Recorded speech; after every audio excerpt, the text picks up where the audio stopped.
Eh bien, salut à tous, bonjour veilleurs, bonjour veilleuses. Alors aujourd'hui, on va parler de ma recherche de radio VHF, de mon petit projet autour de la radio VHF, puisque ça fait déjà un peu plus d'un mois en fait que je suis à la recherche d'une toute petite radio qui répond à certains critères.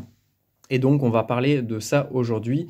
Et au final, j'en suis arrivé à la conclusion que ce modèle-là, et le pire dans tout ça, c'est que j'ai commandé mes radios VHF avant de passer le partenariat avec Retevis, qui m'a envoyé exactement les mêmes, mais en version UHF.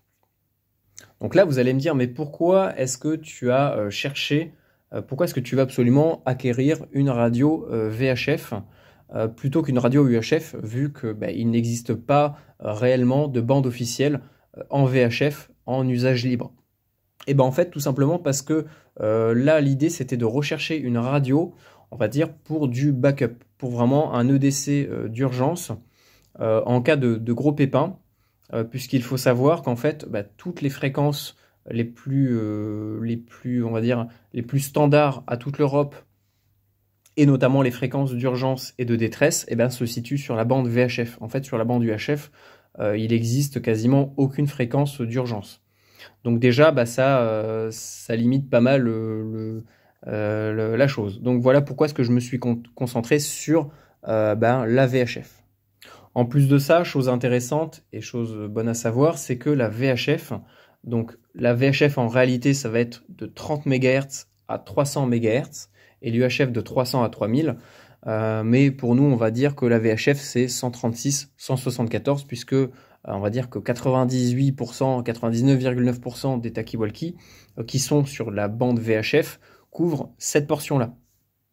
Donc la portion VHF, 136, 174, je trouve, est également un bon compromis au niveau de la taille de l'antenne, de la taille du matériel, du poids du matériel et de la portée que cette bande va nous permettre d'avoir, ne serait-ce qu'avec 2 petits watts, puisqu'il faut savoir que cette petite radio-là nous sort à peu près 2 watts, 2 watts et demi sur une batterie de 3,7 volts. Donc c'est-à-dire qu'avec 2 watts et cette radio-là, on va facilement, plus facilement en tout cas, avoir une portée aux alentours des 20, 30, 50 km si on est bien situé et si on a une bonne antenne derrière. On va plus facilement faire par exemple 50 km qu'avec la bande UHF, parce qu'on va avoir beaucoup moins de pertes au niveau du signal radio envoyé dans les airs, alors que l'UHF, elle, va avoir beaucoup plus de pertes, beaucoup plus rapidement, et va être bloquée plus facilement par le moindre obstacle. Donc sur de la courte distance, l'UHF c'est très bien, mais pour dépasser les 20, 30, 50 km, voire même les 10 km, déjà ça peut devenir un petit peu compliqué. Donc là vraiment, la VHF, la bande VHF, c'est vraiment la bande, on va dire, ultime pour tout ce qui va toucher aux communications de détresse et aux communications d'urgence, parce que toutes les fréquences quasiment se trouvent sur de la VHF. Donc là, l'idée de ce projet-là, c'était de trouver une petite radio, vraiment pas chère, qui puisse être la plus, on va dire, la plus simple d'usage, la plus rustique et la plus solide, pour, on va dire, moins de 50 €. Et j'en suis arrivé à tomber sur ce modèle-là, puisque j'ai pas mal cherché dans pas mal de marques différentes, hein. Je me suis même penché vers des marques que je n'avais jamais vues. Pourtant j'en connais des marques, mais à chaque fois les radios étaient soit trop compliquées à avoir, soit trop chères, ou alors c'était des toutes petites radios, mais la plupart du temps les toutes petites radios, ce sont uniquement des radios UHF, donc ça ne rentrait pas dans mes critères. En plus de ça, l'antenne était soit non démontable, enfin bref, c'était très très compliqué. Donc ce modèle-là, c'est vraiment le seul qui répond à quasiment tous mes besoins. Tout d'abord parce que c'est une toute petite radio, vraiment je voulais quelque chose de très léger. Donc là, l'idée, c'est vraiment d'avoir une petite radio à mettre au fond du sac ou au fond de la poche, dès que je pars en exploration, en voyage, dans la montagne, en mer, etc. Et je sais qu'en cas de besoin, sur cette radio-là, je vais avoir de programmer toutes les fréquences on va dire les plus indispensables qu'on va pouvoir retrouver partout en France et en Europe. Donc l'idée, c'était vraiment de programmer dessus déjà la VHF marine, donc le canal 16, donc le 156.800. Les fréquences, la fréquence parapente, donc 143.9.875, qui est également une fréquence, on va dire, de sécurité, mais qui peut également servir de fréquence de détresse. On a également des balises météo qui passent régulièrement dessus, donc c'est une fréquence pas mal veillée par les clubs de parapente, par les parapentistes eux-mêmes, par certains refuges, donc c'est aussi une fréquence très intéressante à programmer. Bref, voilà, je voulais en fait vraiment programmer plein de fréquences qui se trouvent entre 136 et 174 MHz. Donc cette radio-là, en fait, donc c'est le modèle RT47V qui, de base, est à la norme MURS. Donc c'est une norme américaine. J'ai réussi à la faire venir jusqu'en France. Voilà, le prétexte, c'est que j'étais radioamateur et que j'allais la reprogrammer. Donc voilà, ça n'a posé aucun souci. Donc ça, c'est la petite astuce si vous voulez, bien sûr, acquérir une radio à la norme MURS pour la France. Puisqu'il faut savoir qu'en fait, cette norme-là est uniquement une norme américaine, puisque selon les pays, on va attribuer des fréquences à différents usages. Donc en fait, chez nous, la bande qui se trouve, je crois, entre 152 et 154 MHz est destinée, si je ne me trompe pas, aux professionnels et à de la défense, donc l'armée. Donc ce n'est pas du tout des fréquences à utiliser en France. Donc voilà, je savais également que RTV, c'était quand même des postes assez faciles à remodifier derrière. On peut très facilement changer les fréquences et changer les puissances. Donc l'idée, c'était vraiment d'avoir un poste pas cher qui puisse être programmé sur toute cette portion-là avec 16 canaux. On voit qu'il est très rustique, hein, on n'a pas d'écran, on a juste un bouton de volume. Turn on the radio. Le son est quand même assez fort, le volume, enfin le son lui-même est d'une bonne qualité, il n'y a aucun souci avec ça. Le poste est vraiment petit, hein, il fait même pas la taille de ma main. Il est vraiment très léger. Si on enlève le clip ceinture, c'est quelque chose de très fin. Il pèse, je crois, aux alentours des 200-230 grammes, donc c'est vraiment pas très lourd. Même ma copine, j'en ai donné une hier pour qu'on fasse des essais, et elle m'a dit mais cette radio est super légère. Donc vraiment l'idée c'est d'avoir une radio que je vais pouvoir avoir en permanence sur moi, très compacte, programmée sur les fréquences les plus importantes, donc ça on va en parler juste après, pour, en cas de pépin, pouvoir lancer un appel de détresse sur les fréquences de détresse ou d'appel et être entendu et être secouru, tout simplement. Puisqu'en UHF, si on se limite à la bande PMR 446, si on trouve aucun interlocuteur, c'est de suite beaucoup plus compliqué. Alors que là, on est quasiment sûr, à 100%, d'être entendu. Donc l'avantage, c'est également que la radio est étanche. Donc ça, c'est un très gros point positif, parce que l'idée c'est de l'amener en montagne, en mer, bref, partout en fait. Donc si elle n'est pas étanche, je vais avoir beaucoup plus de risques de la casser, et donc pour une radio d'urgence et de détresse, c'est un peu contre-productif, si vous voyez ce que je veux dire. Donc cette radio répond parfaitement à ces besoins-là. Bon, certes, la capacité de la batterie n'est pas très importante, mais c'est pour ça que j'ai pris plusieurs fois la radio.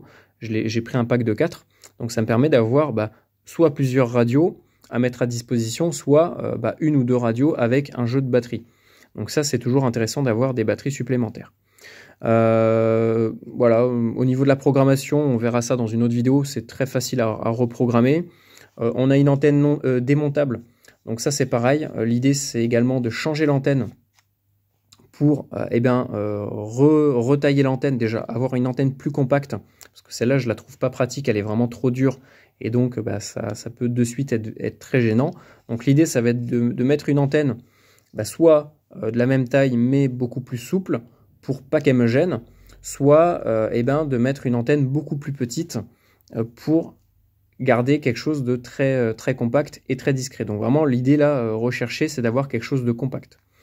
Après, au niveau du voltage de la batterie, on est sur quelque chose qui tourne autour des 3,7 volts. Donc ça permet également d'être standard avec n'importe quelle alimentation. Ça ne nécessite pas d'avoir une alimentation 12 volts, donc un allume-cigare ou un adaptateur. Là, sur de l'USB, on peut la recharger très facilement. Donc ça aussi, c'est un très gros avantage. Donc ça veut dire qu'avec un simple power bank, je vais pouvoir maintenir ma radio en fonctionnement. Par contre, un faible voltage au niveau de la batterie, ça veut dire aussi des puissances un peu moins importantes. Mais c'est pas très grave puisque dans tous les cas, vu qu'on est sur de la bande VHF, la portée sera de suite beaucoup plus importante et donc avec même 2 petits watts ou 2 watts et demi. Donc on fera des tests de puissance prochainement. Là, j'ai pas de wattmètre sous la main parce que le mien est cassé. Mais prochainement, on fera des tests de puissance et on essaiera de régler la radio pour qu'elle envoie le maximum de puissance possible. Donc c'est-à-dire que là, avec 2 petits watts, je peux très facilement faire 10, 20, 30 km sans aucun souci, voire plus si je suis en altitude. Donc voilà, l'idée c'est vraiment d'avoir une radio qui va me permettre n'importe où que je sois, c'est-à-dire en France, en Espagne ou dans d'autres pays européens, de pouvoir lancer un appel de détresse et d'être entendu. Donc au niveau des fréquences que je vais programmer dessus, je vais programmer tout d'abord les fréquences VHF marine. Donc le canal 16, je le mettrai sur la mémoire 16, forcément. Après, l'idée, ça serait de mettre des fréquences de dégagement, donc peut-être du 67 au 74. Également de mettre la fréquence parapente, donc FFVL. Donc ça, c'est pareil, c'est quelque chose qu'on va retrouver partout en France. Donc, pardon, au niveau de la VHF marine, ça c'est quelque chose de mondial. C'est-à-dire que le canal 16, que vous soyez en Afrique, en Europe, en Amérique, en Asie, ou en Russie ou n'importe où, le canal 16, le 156-800, est une fréquence de détresse. Donc vous pouvez lancer appel dessus et si vous êtes en bordure de la mer ou en pleine mer ou sur un fleuve ou rivière, on va normalement vous entendre et on va pouvoir vous répondre. La FFVL, donc le 143-9875, c'est une fréquence nationale de parapente. C'est la fréquence de sécurité, donc dessus, vous allez retrouver les pratiquants de parapente. Vous allez retrouver également les balises météo des clubs qui vont diffuser tous les X minutes le bulletin météo de votre secteur. Si c'est un secteur équipé de balises FFVL, il y en a un petit peu partout en France.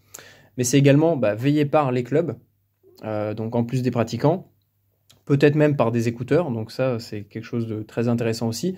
Mais je crois d'après ce qu'on m'avait dit, il y a également des refuges qui sont équipés en FFVL. Donc ça, c'est aussi intéressant de pouvoir avoir cette fréquence-là, soit à veiller, soit sur lequel on peut lancer des appels de détresse. Je vais également programmer donc le canal E, qui est le canal Emergency, donc un canal uniquement destiné pour la Haute-Savoie.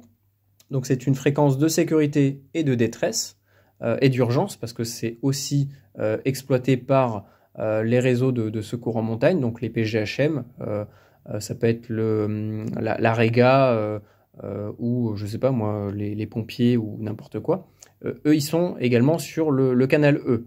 Donc c'est le 161.300. Donc ça, pour les fréquences, je vous renvoie vers la vidéo qui traite du sujet et qui parle de toutes les fréquences, comment les programmer et à quoi elles servent. Donc c'est la fréquence, je sais plus, je vous mettrai un lien je vous mettrai peut-être le lien soit en haut à droite de la vidéo, soit en bas dans la description. Donc voilà, le canal E, également programmer les fréquences, on va dire radio-amateur, donc la fréquence d'appel 145-500 qui est une fréquence, on va dire européenne pour la région 1 d'appel pour le service radio-amateur. Donc ça, on est quasiment sûr de trouver n'importe où en France un radio-amateur à l'écoute qui va pouvoir nous répondre. Par contre, le canal E, j'en ai parlé juste avant, donc le canal E, c'est uniquement pour la Haute-Savoie. Donc c'est pour ça que c'est toujours intéressant d'avoir d'autres fréquences de programmer. Le 145-500, donc la fréquence d'appel radio-amateur, elle est une fréquence européenne. La fréquence FFVL, c'est aussi national, donc ça veut dire que n'importe où en France, tous les clubs sont branchés sur cette fréquence, et la veille. Donc on va pouvoir également programmer la fréquence SOS Montana pour l'Espagne, donc pour la zone des Pyrénées. Donc ça, c'est une fréquence veillée par la sécurité civile, toujours en VHF, encore une fois, c'est un peu similaire au canal E, mais en version VHF, enfin en version 146.175, donc c'est une bande, on va dire, radio-amateur, enfin en tout cas la sécurité civile. Donc voilà, ça va également nous permettre d'avoir un moyen de communiquer en cas de détresse dans les Alpes espagnoles. En plus de ça, ça me laisse la place sur d'autres mémoires pour programmer par exemple d'autres fréquences locales radio-amateurs, par exemple des relais, etc. Puisque la radio peut permettre de régler une fréquence différente en émission et en réception. Donc ça permet éventuellement de déclencher un relais et d'être entendu par des radio-amateurs ou de faire tout simplement de l'écoute. On va également pouvoir programmer, je sais pas moi, voilà, des fréquences locales. Je sais pas si vous êtes dans une station de ski ou j'en sais rien, hein, n'importe quoi. Ça vous laisse quand même des mémoires en plus, enfin ça me laisse des mémoires en plus pour les programmer sur des fréquences qui peuvent m'intéresser à l'écoute. Enfin voilà, l'idée vraiment de cette radio, c'était d'avoir une radio qui me serve, qui est essentiellement tournée vers de la détresse, mais elle peut également me servir, si je pars en randonnée ou en mer, eh ben, je sais que je peux avoir une VHF marine ou une radio qui veille toutes les fréquences, on va dire, de détresse et les plus essentielles directement sur le portatif. Donc c'est-à-dire que si je pars en randonnée, eh ben, je vais avoir ma radio, on va dire, personnelle pour communiquer avec ma famille, mes proches ou d'autres pratiquants, donc en UHF sur le PMR 446, parce que c'est la bande libre. Et à côté de ça, l'idée c'est d'avoir la VHF qui tourne en scan sur les différentes fréquences de sécurité, de détresse et d'urgence pour moi-même peut-être potentiellement intercepter un appel de détresse et porter assistance. Donc voilà pourquoi est-ce que je voulais vraiment une radio uniquement VHF, très simple d'usage, avec vraiment tout l'essentiel dedans, donc le canal 16, toutes les fréquences de sécurité, parapente, montagne, etc., etc. Voilà, donc je suis content d'avoir trouvé cette radio. C'est vraiment une radio pour le moment qui répond à mes besoins, on va dire, parce que ça fait déjà plusieurs jours que je la mets en scan toute la journée. Voilà, j'écoute des QSO radio amateurs, j'écoute un petit peu de tout. Ah oui, et j'ai également programmé, voilà, ça c'est vraiment pour mon plaisir personnel, mais la fréquence de l'ISS, parce que c'est une fréquence qui peut être intéressante à écouter, voilà, juste pour voir si... Ah tiens, il y a Thomas Pesquet qui est en train de discuter avec une école, c'est toujours sympa de programmer cette fréquence, et en plus de ça, c'est une fréquence qui est énormément veillée également par tous les écouteurs, quasiment, tous les SWL, et tous les radioamateurs, ou presque. Et bien sûr, tous ceux qui font de la radio à côté. Donc ça aussi, c'est une fréquence très intéressante à programmer, que ce soit pour le loisir ou même dans une situation de détresse, même si je pense que la fréquence d'appel radioamateur suffira amplement. Voilà, donc j'espère que vous avez vraiment compris mon approche par rapport à ma recherche et pourquoi est-ce que j'ai choisi cette radio-là et pourquoi est-ce que j'ai choisi en VHF plutôt qu'en UHF, parce que c'est vraiment un très bon compromis au niveau du format de la radio, au niveau de la portée que la VHF peut me procurer et au niveau du fait que la VHF, c'est vraiment quelque chose de standard qu'on va pouvoir, avec laquelle on va pouvoir être compatible avec quasiment tous les appareils, que ce soit des clubs, des bateaux ou des secours. Parce que les secours eux-mêmes, que ce soit en montagne ou ailleurs, sont la plupart du temps équipés sur des radios VHF. Donc ils ont forcément soit la FFVL, soit le canal E, soit autre chose. Ils ont quasiment forcément ces fréquences-là dans leur radio, donc ça permet d'être compatible avec eux, même dans une situation de SAR, hein, tout simplement. Voilà, il y a quelqu'un qui est disparu, hop, on peut très facilement se coordonner entre les citoyens bénévoles qui recherchent sur le terrain, qui font leurs recherches, et les secours officiels qui, eux, recherchent avec des hélicoptères des moyens beaucoup plus importants. Ça permet comme ça de se coordonner beaucoup plus facilement avec un seul appareil, en fait. Hein. L'idée, c'est vraiment d'avoir tout dans un seul appareil, très compact et très polyvalent et solide. Parce que là, on peut, vu qu'il est IP67, on peut le faire tomber par terre, on peut le mettre dans le froid, dans le chaud, on peut le mettre dans l'eau. Donc, il n'y a aucun souci avec ça, je l'ai testé, c'est approuvé. Donc voilà, donc les étapes suivantes, ça va être de reprogrammer la radio. Donc on va voir ça ensemble sur l'ordinateur. On va voir un petit peu comment il faut modifier les logiciels pour débrider la radio. Et on verra également pour l'antenne et puis pour quelques améliorations supplémentaires. Voilà. Écoutez, je vous dis à plus pour la suite du projet, enfin des différents projets. Et puis voilà, hein, prenez soin de vous, et puis n'hésitez pas à poser vos questions encore une fois dans les commentaires, vos suggestions, et puis je vous dis à plus. Salut!